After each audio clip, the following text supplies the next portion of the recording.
You know that feeling when you have a really great conversation and you just feel better? Well, what's actually happening inside your head at that moment? Today, we are diving deep into the neuroscience of emotional connection, and I'm not exaggerating here, how it literally rewires your brain. And spoiler alert, this is about so much more than just romance. So, I want you to imagine your brain is kind of like a Wi-Fi router. We're all chasing that strong, steady signal with full bars, right? Well, when it comes to our minds, that signal, that's emotional intimacy. It's this powerful connection that helps your whole system just run so much smoother. And let's get really clear on what we mean by emotional intimacy. This is not just about candlelight dinners. Nope, it's that feeling of being truly seen, heard, and valued by your friends, your family, maybe even a coworker you really trust. It's the secret sauce in all our relationships. Okay, so how does this connection thing actually work its magic? Well, first up, it triggers your brain's very own, custom-made, feel-good cocktail. This right here is basically the recipe. When you have a moment of genuine connection, your brain just floods with this amazing chemical trio. You get oxytocin, which makes you feel safe and cozy. You get dopamine, which is like a little reward that says, hey, do that again. And you get serotonin, which just helps smooth out your mood. And get this, a 2018 study in Nature Communications found that just a few minutes of bonding lights up those dopamine pathways like crazy. It's like a 5-minute chat can literally trigger confetti cannons inside your brain.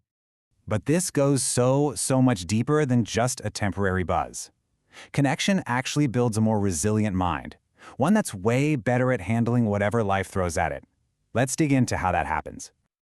So, inside your brain, you've got this little part called the amygdala. The easiest way to think of it is as your internal fire alarm. When you feel stressed or threatened, that thing starts blaring.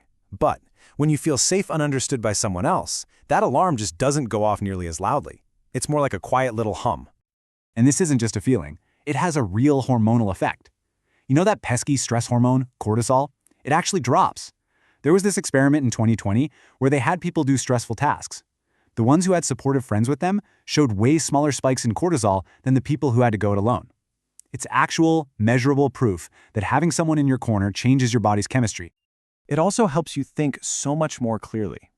When you share what you're feeling with someone who is really, truly listening, it lights up your prefrontal cortex. You can think of this part as your brain's wise coach. It's the CEO in charge of regulating emotions and making smart choices.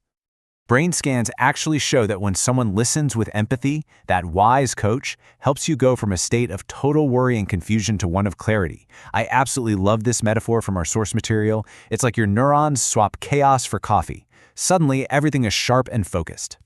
So, you might be wondering, how does this become a long-term thing? Well, the answer is this incredible concept called experience-dependent plasticity. It basically means that every single time you have a safe, vulnerable interaction with someone, you are literally building new roads, new wiring in your brain. It's a beautifully simple process, really. You share something a little scary or personal, you get support back, and boom, your brain physically adapts. That pathway for trust gets a little bit stronger. Psychologist Sue Johnson's work shows that building these secure bonds can actually reduce symptoms of anxiety and depression over time.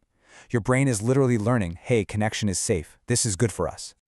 Okay, now for one of the most surprising effects of all. With strong emotional connection, physical pain actually hurts less. And I'm not being poetic here. This is a documented neurological fact. Just take a look at this. A neuroscience study from 2013 found that when people held their partner's hand during a pain test, they showed way less activation in the pain-processing areas of their brain. This is why a simple hug or someone squeezing your hand can make a really awful day feel just a little more bearable. Human touch can literally turn down the pain dial in your brain. So, when your brain feels safe, when it's calm and supported, what happens next? Well, that's when connection starts to unlock your true potential for growth and creativity. It's a pretty simple equation. When you think about it, a safe brain is a brave brain. When you're not spending all your mental energy just managing stress and fear, you suddenly have all these resources freed up for exploring, for learning, and for taking some risks.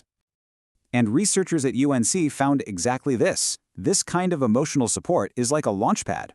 It's what gives you the courage to pitch that wild idea at work, or finally try that new hobby you've been kind of nervous about.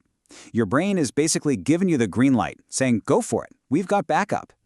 And finally, connection is the most powerful weapon we have against one of the biggest health crises out there, loneliness. Emotional intimacy doesn't just add something positive to your life, it actively pushes back against the negative. The science on this is just crystal clear. Chronic loneliness is tied to higher stress, a weaker immune system, and even shorter lifespans. But here's the really hopeful part. Even brief, meaningful conversations can have an immediate positive effect, like lowering your blood pressure and stress markers. It's proof that what feels like small talk with the right person isn't small to your brain at all. It's huge. So at the end of the day, your brain doesn't just like emotional intimacy, it is fundamentally wired to thrive on it. So let's boil all this down to a simple, powerful takeaway. And the best part is that this vital nutrient for your brain can come from so many different places. It could be a quiet walk with your sibling, a real no distractions heart-to-heart with a friend. It can even be learning to just sit with yourself and show yourself a little compassion. So what does all this mean for you right now? Knowing everything we just talked about, what's one tiny step you could take this week to strengthen your signal, to feel just a little more connected? And it doesn't have to be some grand gesture, seriously. It could be making an actual phone call instead of sending a text. It could be sending a message to that friend you haven't talked to in a while. Or it could be as simple as asking someone, "How are you?" and then really truly sticking around to listen to the answer. Because emotional intimacy isn't just some nice-to-have bonus feature. It is the strongest, clearest signal your brain can possibly get. And you absolutely deserve